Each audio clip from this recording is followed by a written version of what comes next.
पवित्र बाइबल में एक ऐसा चैप्टर है,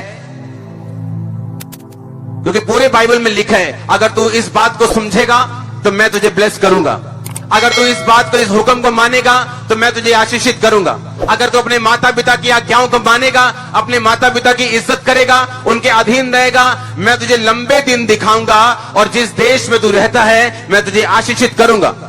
हर एक जगह में लिखा है कि तू ये करेगा तो मैं तुझे ये आशीष दूंगा, तू ऐसा करेगा तो मैं तुझे ऐसी आशीष दूंगा, तो अपने टाइट को देगा मैं आसमान की खिड़कियां और दरवाजे खोल दूंगा। लेकिन सिर्फ एक प्रकाशित वाक्य की पुस्तक ऐसी है जहां पे ये लिखा है कि अगर तू इसे सिर्फ सुन लेगा या इसे सिर्फ पढ़ लेगा और तीसरा इसे मानेगा, यानी अगर तू सुनेगा ही और पढ़ ही लेगा तो तू आशीषित होगा।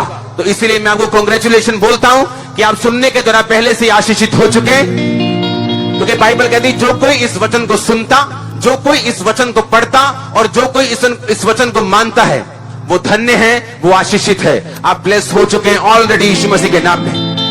और इस प्रीचिंग के बाद जब आप देखेंगे लंगड़ों को चलता हुआ, अंधों को देखता हुआ, बहरों को सुनता हुआ, आपको तब समझ आएगी कि सचमुच आप ब्लेस हो चुके हैं यीशु मसीह के सामर्थ्य नाम में।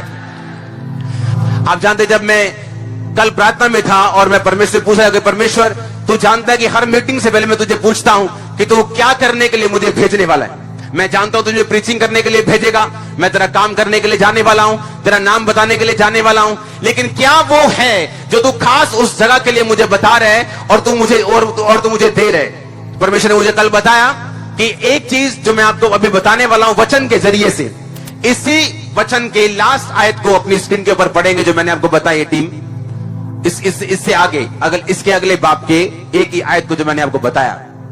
हाँ, प्रकाशित वाक्य 2:17, जिसके कान हो सुन ले पवित्र आत्मा कलीसिया से क्या कहता है, जो जय पाए उसको मैं गुप्त मन्ना में से दूंगा, उसको एक वाइट पत्थर दूंगा और उस पत्थर पर एक नाम लिखा हुआ होगा जिसे उसे पाने वाले के सिवाय और कोई भी ना जानेगा।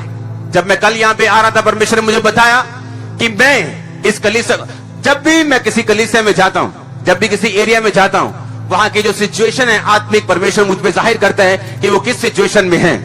मैं जब फिरोजपुर में आया हूं, आपकी सिचुएशन आत्मिक बहुत ब्लेस है, ऑलरेडी चर्च में देख रहा हूं। मैं जानता हूं कुछ कमियां हैं, कुछ ऐसी कमियां और कमजोरियां हैं, लेकिन मैं आपको सच कह रहा हूं, इस चर्च का इस्टेब्लिश होना यहां ऊपर, इसका एक मकसद है और वो मकसद ये है, परमेश्वर ने कहा मेरे लोगों को बताना कि मैं उनको एक नया नाम देने वाला हूं। आपको शायद अभी इस वचन की समझ ना आए कि वो नया नाम क्या है। जिस दिन मैं चर्च में गया था, उस दिन से पहले मेरा नाम कोई नशेड़ी बोल सकता होगा, कोई बीमार बोल सकता होगा, कोई पागल बोल सकता होगा, लेकिन जब मैं उस चर्च में गया और परमेश्वर के सामने अपने जीवन को दिए, आज मेरा नाम अपोस्टल है, आज मेरा नाम परमेश्वर का जन है, आज मेरा नाम आशीषित व्यक्ति है। मैं इस तरह की बात कर रहा हूं, मैं आपको सचमुच कह रहा हूं यीशु मसीह के नाम में, अगर मैं उसका जन हूं, मैं आपकी लाइफ के ऊपर प्रोफेसी कर रहा हूं, आपका नाम वो चेंज करने वाला यीशु मसीह के सामर्थ्य नाम है। अगर आपको 5 के रूप में याद किया जाता है, जल्दी आपको 7 बच्चों की माता के रूप में याद किया जाने वाला है। अगर आपको गरीब के रूप में याद किया जाता है, जल्दी आपको आशीषित के रूप में याद किया जाने वाला है। अगर आपको बीमार के रूप में याद किया जाता है, जल्दी आपको चंगे व्यक्ति के रूप में याद किया जाने वाला है। अगर आपको निराश के रूप में याद किया जाता है, जल्दी आप आशा से और आशीष से पड़े होंगे। यीशु मसीह के नाम में अगर आमीन हो जाए तो ये आशीष आपकी चर्च। यदि आपको पिछड़ा हुआ, यदि आपको तुच्छ के रूप में जाना चाहता है, जल्दी आप बड़ों को शर्मिंदा करने वाले यीशु मसीह के सामर्थ्य नाम में। अगर आपको वेले के रूप में याद किया जाता है, आप बहुत बिजी होने वाले अपने कामों में यीशु मसीह के सामर्थ्य नाम में। मैं नहीं जानता है कौन इस वचन को सीरियसली ले, लेकिन आप अगर ले रहे तो आमीन आपका ऊंचा होना चाहिए।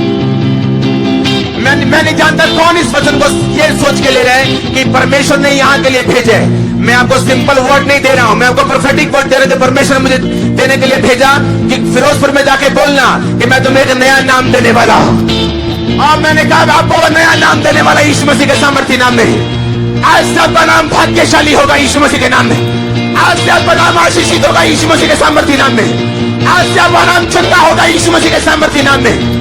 आज से आपका नाम आशीषित होगा। अगर आमीन हो जाए तो ये आशीष आपकी चर्च। हालेलुया। उसने कहा इस धरती के ऊपर जितने भी वायदे हम बाइबल में पढ़ते हैं, अगर वो अनंत जीवन का है तो पवित्र वचन ये कहता है कि वो अनंत जीवन सिर्फ वही शुरू नहीं होगा, वो यहां पे शुरू होगा। तुम्हारी धरती पर ही वो अनंत जीवन शुरू हो जाएगा। वो ब्लेसिंग सिर्फ स्वर्ग में नहीं शुरू होंगी, वो यहां पे शुरू होंगी। अगर इस वचन पे यकीन नहीं है तो मुझसे पूछ लो, यहां देने वाले गवाहियों वाले लोगों को पूछ लो, अपने आप से पूछ लो कि अगर परमेश्वर अनंत जीवन की आपको प्रतिज्ञा देता है तो वो यहीं से शुरू होता है, हाँ या ना? हाँ या ना? अगर परमेश्वर 38 साल के रोगी के पास जाकर ये बोले कि मैं तुझे अनंत जीवन दूंगा और वहां चंगा उसको ना करे, तो उसके लिए अनंत जीवन का कोई मायने नहीं रहता। अगर मुझे कोई ये बोलता कि आजा तू मसीह में आजा, तुझे अनंत जीवन मिलेगा, और मुझे ये कहता कि हम तुझे चंगा नहीं कर सकते, तो मैं कहता ऐसा अनंत जीवन में क्या करूंगा, इसका मुझे मालूम ही नहीं कि ऊपर जाके होगा कि नहीं होगा। क्योंकि बातें सभी करते हैं, सभी अच्छी अच्छी बातें करते हैं, सब जगहों पे अच्छी अच्छी बातें होती हैं, लेकिन मसले हल नहीं होते। यीशु मसीह ने कहा मैं तुम्हें अनंत जीवन का अधिकारी बनाऊंगा। पुराने टाइम में जब लोग हारते थे या जीतते थे, या कोई अपराधी होता था या कोई निर्दोष होता था, तो उन्हें पत्थर दिए जाते थे। अगर अपराधी है तो काला पत्थर, अगर वो निर्दोष है तो व्हाइट पत्थर। अगर व्हाइट पत्थर दिया तो मतलब वो निर्दोष है, वो आशीषित है और वो आगे बढ़ेगा। अगर काला पत्थर दिया तो मतलब इसको सजा मिलेगी।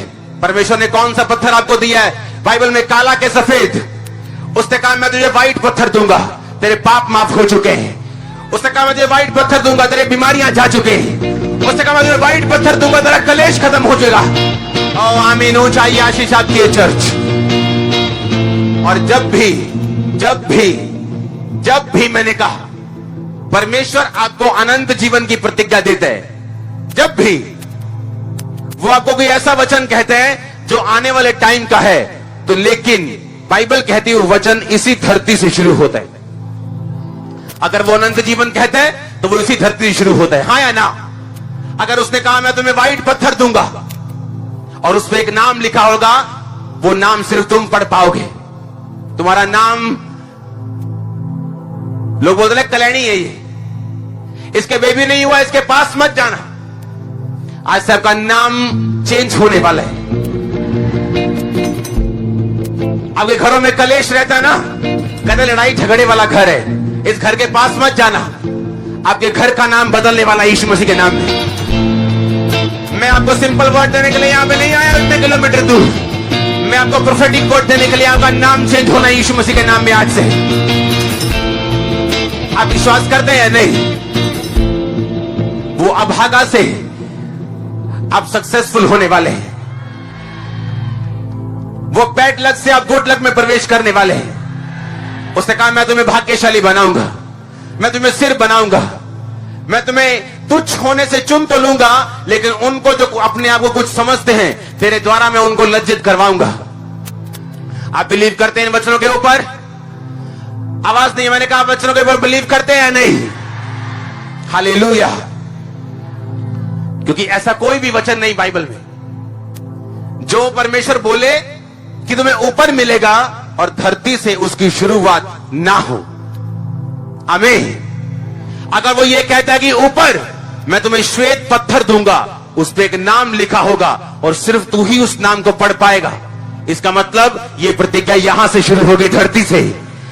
आप हंसने वाले बहुत जल्द मैं आपको प्रोफेटिक वर्ड दे रहा हूं। आप बिलीव करते हैं या नहीं? यीशु मसीह ने कहा, यूहन्ना ने कहा मैं पतमुस नामक टापू में था, मैंने वहां पे क्या देखा कि एक मनुष्य के पुत्र के जैसा मेरे सामने खड़ा है। उसके बाल श्वेत व्हाइट कलर के, उनके समान